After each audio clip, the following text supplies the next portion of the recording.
São 20 questões que foram selecionadas para vocês para compor a prova de 7, né? 7 ou 10? 10. 10 questões. Vamos lá.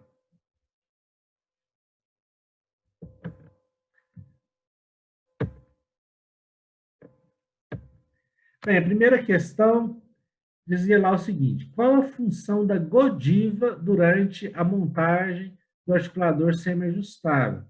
Então, a godiva, ela é um material de moldagem termoplástico, né? Então, você aquece ela para utilizar, e ela é usada, então, para você fazer o registro de mordida no garfo de mordida. Então, olha lá, primeiro, confeccionar o registro de mordida para montagem do arco inferior, não, ela é utilizada no garfo de mordida, então, para montagem do arco superior, né? Subir o pino, guia incisal, não tem nada a ver, absolutamente nada a ver. Abaixar o pino também não tem nada a ver com a utilização. Opa, perdão, nós estamos na questão errada. Confeccionar o registro de mordida e montagem do arco inferior? Não. Confeccionar o gigue de luz? Não. O gigue de luz é feito com resina acrílica autopolimerizável. Confeccionar o registro de mordida no garfo de mordida, essa é a resposta correta. Confeccionar o batente apical da placa de mordida superior. Não. Nada a ver.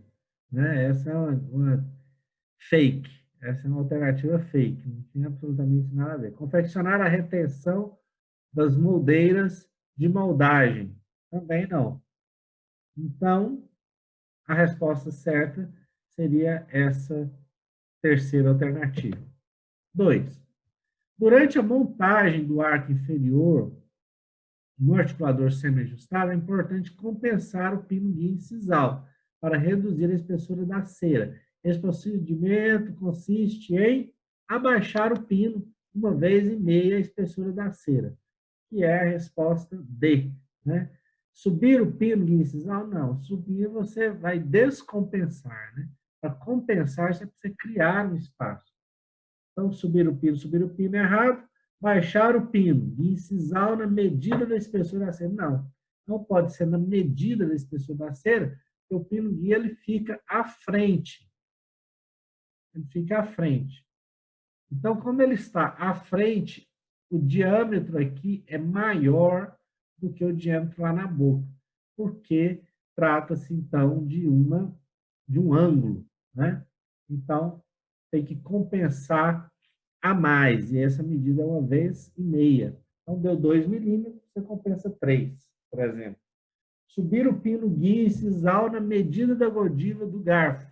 Não tem nenhuma relação a ver com a godiva, porque essa é um procedimento para montagem do arco inferior, e a godiva é usada para montagem do arco superior. Questão 3. Para a determinação da distância intercondilar, utiliza-se o quê? O arco facial, né? Então, claro que você põe o arco facial, as olivas, dentro do ouvido do paciente e aperta, na frente do arco facial, você vai ter as medidas PMG, ou 1, 2 e 3, que é pequena, média e grande. Pode ser em inglês também, large. Large para grande, M para média, e P para pequeno, small, S, small, pequeno. Então, arco facial que é utilizado. Para que servem essas outras coisas aí? Régua de Fox. A régua de Fox ela é utilizada para observar a linha intrapupilar. Né? Vocês vão usar ela na prótese total. Para o registro de mordida, não, registro de mordida a gente usa o garfo de mordida. Linha bipupilar, régua de Fox. E garfo de mordida também não. Então, a resposta certa é a quarta opção. 4. As figuras esquematizam os componentes morfuncionais da articulação temporomandibular. Né? Então, você tem a protuberância, o tubérculo, você tem a cavidade glenoide, né, os ligamentos e o disco articular. Vamos lá ver. Sobre os componentes da articulação temporomandibular, ATM, analise as proposições. O estalido é um ruído produzido quando o côndilo pressiona o disco articular para anterior e medial sobre o tubérculo articular do osso temporal. Já as letras A e B, vamos ver, A e B, mostram, respectivamente, a fossa mandibular e B, o tubérculo articular. Correta. A fibrocartilagem articular é menos espessa nas áreas que sofrem maior pressão. Além de revestir a superfície óssea articular, atua também na proteção mecânica. Não, ela não é mais espessa nas áreas que sofrem maior pressão. Ela é mais delgada nas áreas que sofrem maior pressão. Então, ela tem uma forma de pneu, né? De pneu. E no meio, ela é mais fina, justamente no local onde ela sofre maior pressão. Então, ela é mais fina na parte interna e mais espessa na parte externa. Então, ela tem mais espessura na onde o côndilo toca nas bordas da cavidade glenoide. Então, está correto, ela é mais espessa. Tá? 3. O ligamento lateral, aqui, ligamento lateral, reforça lateralmente a cápsula articular, dando maior sustentação para os movimentos da mandíbula. Certa, essa, correta. Né? O disco articular, 2, olha lá, você vê que ele é mais espesso na parte onde sofre maior pressão. 4. O disco articular tem morfologia de um S na direção antero-posterior e sua superfície superior é côncava e convexa e a sua face inferior é convexa e côncava. Então, formato de um pneu. Né? Atua como amortecedor e auxilia na movimentação da mandíbula. Correto também. Então, 1, 3 e 4 eram corretos nessa questão. 5. Uma desordem da articulação temporomandibular intracapsular, definida como a imobilidade ou consolidação de uma articulação devido a doença, injúria ou procedimento cirúrgico, uma restrição do movimento anterior é denominada de anquilose.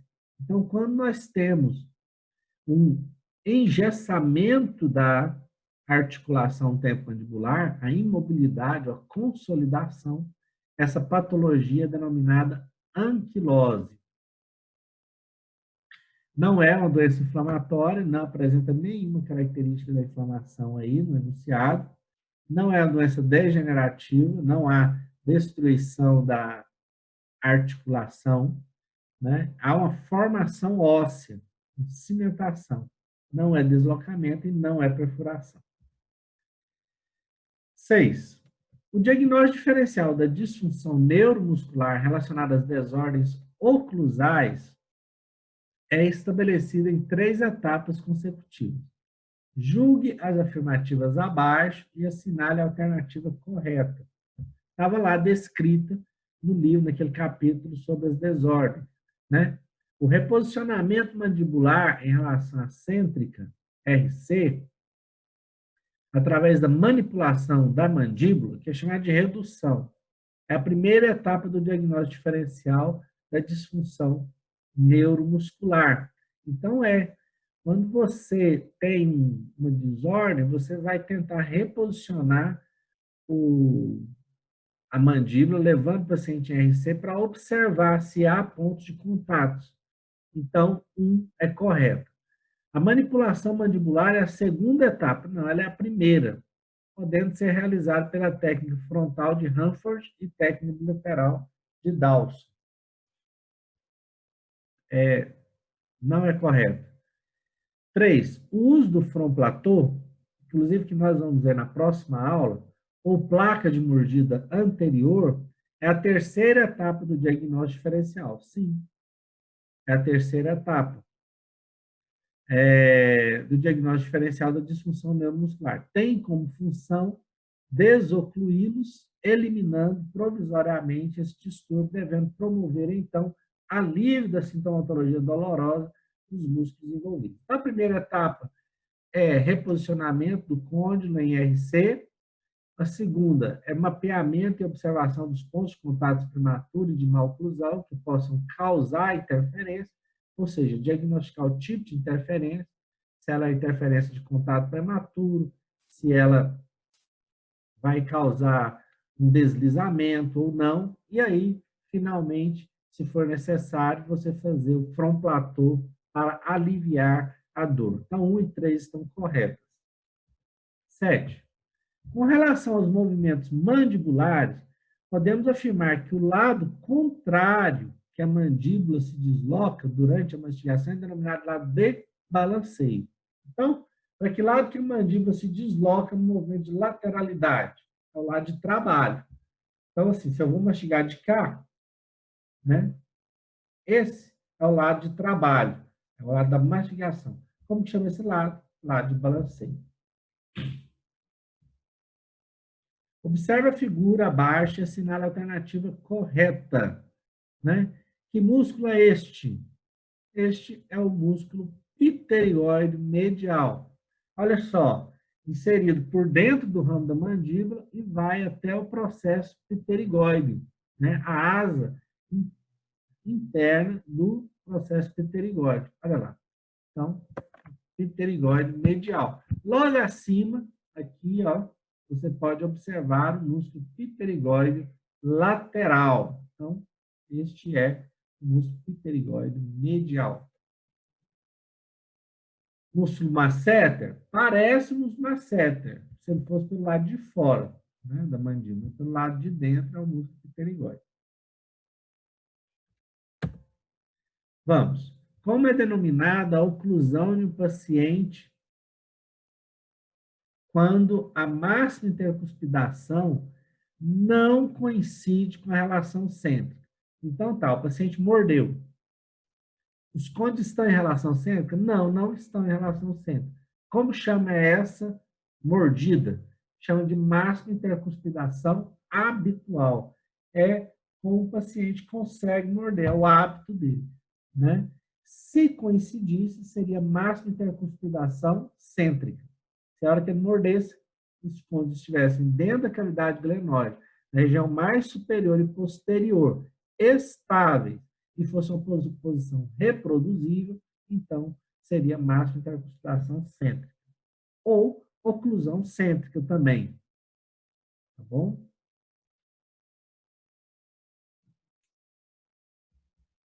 Alguma dúvida até aqui? Tudo bem? 10. Para se considerar que, quando surgem alterações na conformação, na estrutura ou na função de uma das partes do aparelho somatognático, as demais partes interrelacionadas experimentam alterações para absorver e dissipar as forças normais criadas. Isso é feito conforme a capacidade de resistência ou de adaptação biológica de cada tecido envolvido. Então, significa o quê? Que você pode ter um contato prematuro, mas necessariamente você não precisa ter sinal e sintoma. Você pode ter uma adaptação da mordida formando um hábito ali. Então, vai ter uma mordida habitual. E tais alterações podem produzir compensações que podem ser fisiológicas ou patológicas. Então, você pode caminhar para um habitual, sem sinal nem sintoma, ou você pode caminhar para uma patologia, com sinais e sintomas de mobilidade, abfração dentária, bruxismo, dores miofaciais, né? Hipertrofia muscular. Então, assim, tem uma série de situações que podem ocorrer caracterizando uma patologia em decorrência de uma má oclusão. Qual é um dos principais fatores etiológicos das patologias do aparelho estomatognático? É alterações oclusais. Qual é uma dos principais fatores das patologias do aparelho estomatognático? Então, nós não estamos falando aqui de dente, não estamos falando aqui de gengiva, né? Nós estamos falando do aparelho como um todo. E uma das principais causas de patologias do aparelho estomatognático está ali de ATM, dor, disfunção muscular e etc., são alterações oclusais. Alterações oclusais. Quem concorre com a alteração oclusal é o estresse. Porque o estresse, ele necessariamente, o estresse está ligado à vida cotidiana da pessoa. Então, essa situação de estresse emocional que a pessoa pode apresentar não vai necessariamente estar relacionada à má oclusão. Ela pode causar uma má oclusão e gerar, então, um problema no aparelho estomatognático. Então, vocês veem que o caminho é inverso. Então, são as alterações oclusais. 11. Decorre de forças oclusais que excedem a capacidade de adaptação do periodonto de sustentação e outros componentes do aparelho estomatognático. Trauma oclusal. Então, decorre de forças. Contato oclusal prematuro? Não. Contato oclusal cêntrico? Não. Contato oclusal prematuro deflectivo? Não. Interferência oclusal? Não. Está lá nos textos que eu passei para vocês. Trauma da oclusão. No livro Oclusão, lá da Abeno, né? Do Alfredo Júlio. 12. Contato oclusal dentário fisiológico que dá estabilidade à manipulação do fechamento em oclusão, em relação cêntrica. Então, a pessoa fechou a boca. Ocorre normalmente de 4 a 10 minutos diários, principalmente durante a deglutição. Então, contato oclusal dentário fisiológico que dá estabilidade à manipulação do fechamento da oclusão. Esse é o contato oclusal cêntrico. Tá? 13. Contato oclusal dentário não fisiológico. Impede o completo fechamento mandibular em oclusão em relação cêntrica sem causar desvio. Então, se ele não causa desvio, ele não é deflectivo. Ele é o contato oclusal prematuro. Tá? É o primeiro. Se ele causasse deslize, se mordesse, pegasse num dente primeiro, e esse dente jogasse a mandíbula para algum lugar, ele seria o contato oclusal prematuro deflectivo.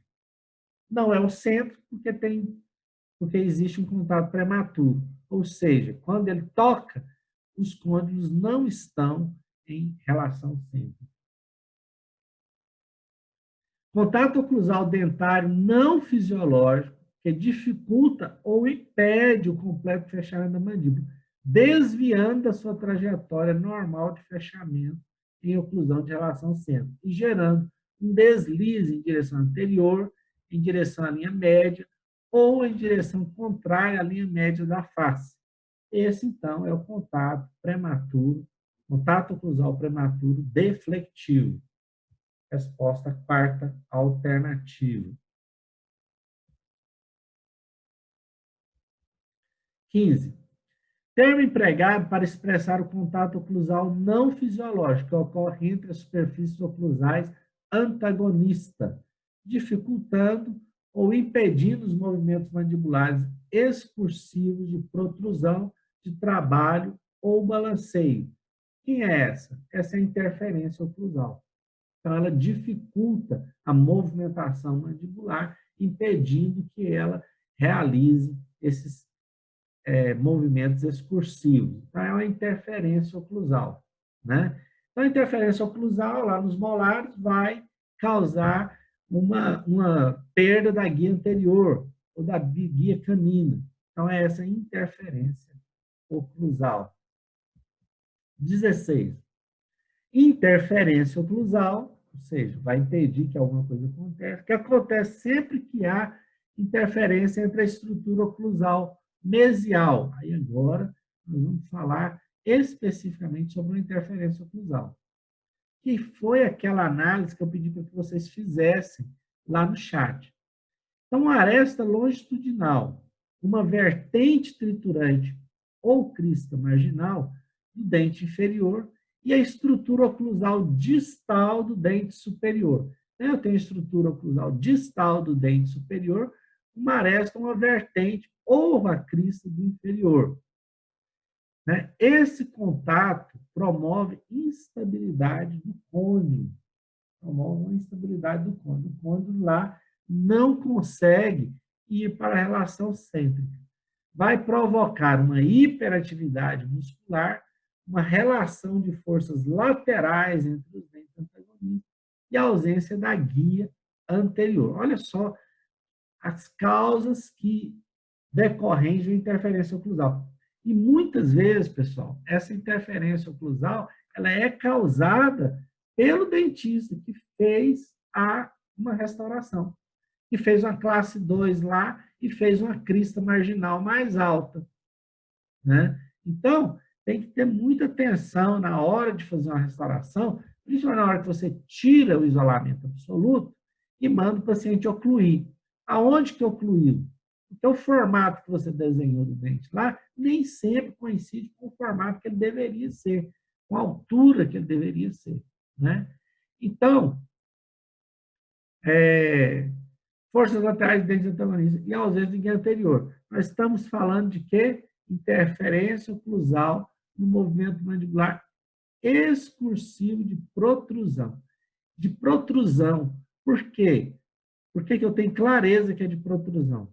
Porque perdeu a guia anterior. Olha lá, é o último item, ausência de guia anterior. Então, quando eu vou fazer a protrusão para a guia anterior, interfere lá atrás, no dente inferior e no superior, e desloca, e o dente não toca aqui nos incisivos centrais, inferiores com superiores, para realizar a desoclusão e a guia anterior. Então, interferência oclusal no movimento mandibular excursivo de protrusão.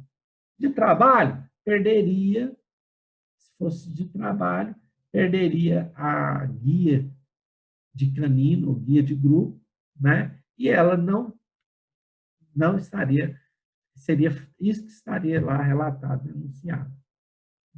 De balanceio não tem nada a ver, na retrusão não compromete a guia anterior, é claro, e nem nos bordejantes. Bordejantes já é a abertura de boca.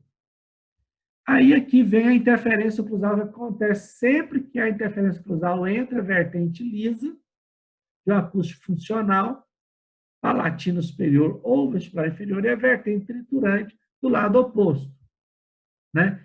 Este contato promove instabilidade condilar, hiperatividade muscular, relação de forças laterais entre os dentes antagonistas e a ausência de guia canina ou guia de grupo, que é o que eu acabei de falar na questão anterior. Então, essa é a interferência oclusal no movimento de trabalho.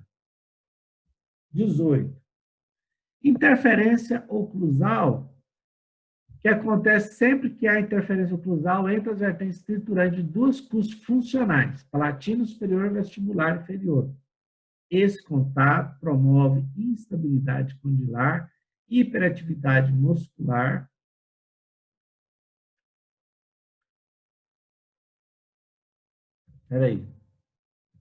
relação de forças laterais entre os dentes antagonistas e ausência da guia canina ou da força em grupo do lado de trabalho. Aí essa, então, é a interferência do lado de balanceio. Olha só, o lado de trabalho é impedido de realizar, é deslocado. Deslocado por quê? Como estou fazendo a lateralidade, ela foi deslocada. Quem que deslocou? Dentes do lado de balanceio. Então, interferência oclusal no movimento excursivo do lado de balanceio. Ela é muito legal, é o gráfico de Post-it. Gráfico de Post-it. É esse desenho aqui que vocês estão vendo, ó. Ele representa, é como se eu fizesse um corte na linha média do paciente e fizesse observação sagital, né? Então, olha só, eu tenho as posições mandibulares. Nessa A aqui, na letra A, eu tenho aqui a posição de máxima intercuspidação. Em B, eu tenho topo a topo, e essa inclinação aqui significa, então, a guia anterior.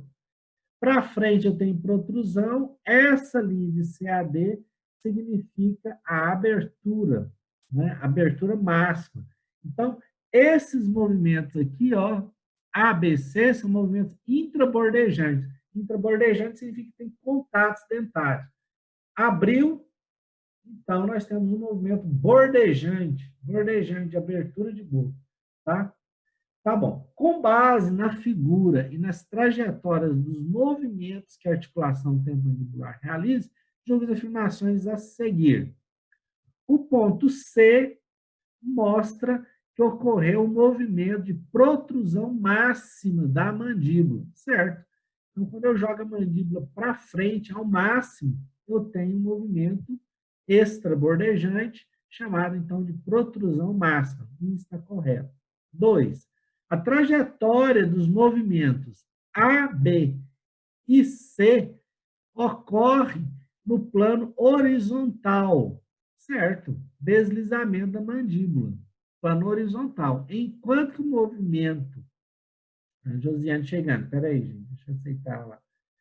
Enquanto que o movimento de C até o D ocorre no plano sagital mediano, ou seja, a abertura da boca.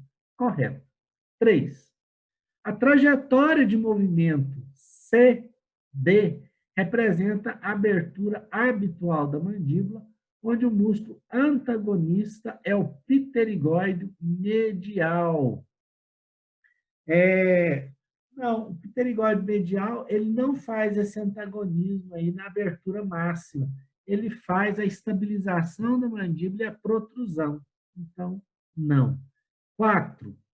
A trajetória do movimento ABC ocorreu no plano horizontal, deslizamento da mandíbula, sendo realizado pela ação principal do pterigóide lateral inferior. Certo, também. Correto, também. Então, que são os dois que estabilizam, o pterigóide medial e o lateral inferior. As corretas é 1, 2 e 4. Alguma dúvida aí? Isso está lá no livro de oclusão. Vamos lá, que são os músculos da mastigação, né? No capítulo de músculos da mastigação. 20. A última. A figura ilustra o movimento látero-protrusivo da mandíbula. Então, eu estou jogando, fazendo lateralidade da mandíbula, né? E na lateralidade da mandíbula, sempre um cônio do lado de balanceio vai fazer uma protrusão. Por isso que é chamado de látero protrusivo da mandíbula, mostrando a dinâmica funcional dos cônios de balanceio e de trabalho. Então, aí, pela figura, você já consegue entender qual é o lado de trabalho, qual é o lado de balanceio. Lado de trabalho é o lado para qual o movimento acontece. Olha aqui a setinha mostrando o movimento acontecendo para o lado de trabalho. O que acontece com esse cônio? Ele permanece estável. E o que acontece com o cônio do lado de balanceio? Ele vai realizar um deslizamento para frente, para baixo e para medial. Olha só, ele veio para frente, para baixo e para linha média, em direção à linha média. Então, vamos lá analisar as alternativas. Com base na dinâmica desse cônio, avalie as proposições. O cônio de balanceio é aquele que permanece no interior da fossa mandibular do osso temporal durante o movimento de translação da mandíbula. Não, ele não permanece, ele sai. Ele vai para frente, para baixo e para medial. Durante o movimento do côndilo, de balanceio, a contração do músculo pterigóide lateral inferior. Sim, é um músculo que participa, a gente falou na questão anterior, ele participa diretamente nesse movimento de lateralidade, protrusão e de estabilização da mandíbula. O ângulo de Bennett, formado no movimento de balanceio, então, olha só, no côndilo de balanceio, no movimento de balanceio, é que forma o ângulo de Bennett. Orienta a direção do sulco vestíbulo lingual, sulco de trabalho nos dentes molares. É aquele desenho que nós mostramos lá nos dentes lá. O que determina o côndilo no dente? Né? Na verdade, isso aí dá até é o contrário, né? É o contrário. Anatomia dental, à medida que os dentes vão erupcionando na boca, essa anatomia dental é que vai definindo a conformação lá da cavidade glenoide. Então, por quê? Porque os dentes eles nascem mais ou menos com um mapeamento genético da pessoa. Nasce no formato lá, pronto. E a hora que ela erupciona e forma a chave de molar, aquele formato ali vai definir a plasticidade óssea durante o desenvolvimento da face do indivíduo. Por isso que é muito importante ter a intervenção do odontopediatra e do ortodontista na primeira infância, nesse período de desenvolvimento da criança. Porque você pode moldar e estabelecer um formato de face mais ideal para a criança e para o adolescente se você intervir nessa fase de desenvolvimento, 8, 9, 10, 11 anos, né? Fazendo trabalhos de ortopedia com a criança. Então, é uma fase assim, muito importante para o acompanhamento dentário da criança. Neste movimento, correto, então, o 3. Neste movimento, o côndilo de balanceio faz um movimento de translação para anterior, inferior e medial, descrevendo um ângulo de dente. Sim. Não tem segredo para mim nisso aqui. Eu acho assim, que é totalmente tranquilo, né, a análise. Olha só, eu tenho uma morfologia dental que define o formato do côndilo. À medida que eles vão erupcionando, formando a chave de molar, vai dando a conformação lá da liberação, né, do côndilo. Então, assim, conforme está desenhado lá no dente, conforme é o sulco de escape, ocluso vestibular e ocluso lingual, é que eu tenho como que as custas vão comportar na saída do movimento e a liberdade que o côndilo precisa ter dentro da cavidade glenoide para realizar o movimento. Tanto que os distúrbios temporomandibulares eles vão surgir aonde? Na adolescência, ou em decorrência de perda dentária ou de má oclusão. É muito comum também, vocês vão ver isso, na primeira infância, na dentição decídua, que a concavidade glenoide é praticamente plana, né? É praticamente plana, e o arco também não tem a curva de Spin, não tem a curva de Wilson, é muito comum bruxismo na primeira infância. A criança ficar arranjando os dentes. Por quê? Porque não tem estabilidade. Não tem estabilidade. Tanto que a morfologia dos dentes descidos ela é mais plana, cúspides mais baixos, não tem estabilidade. Os dentes não encaixam, como o adulto, né, que tem os dentes permanentes. Você morde, encaixou, estabiliza. Então, encontra uma posição de repouso e tem estabilidade de côndilo. Tá, passou dessa fase, entrou na adolescência, na vida adulta, com a má oclusão, o risco de bruxismo, de falta de estabilidade, é muito grande. Né? Gente, era isso que eu tinha para conversar com vocês hoje. Eu vou deixar vocês mais tranquilos, mais à vontade.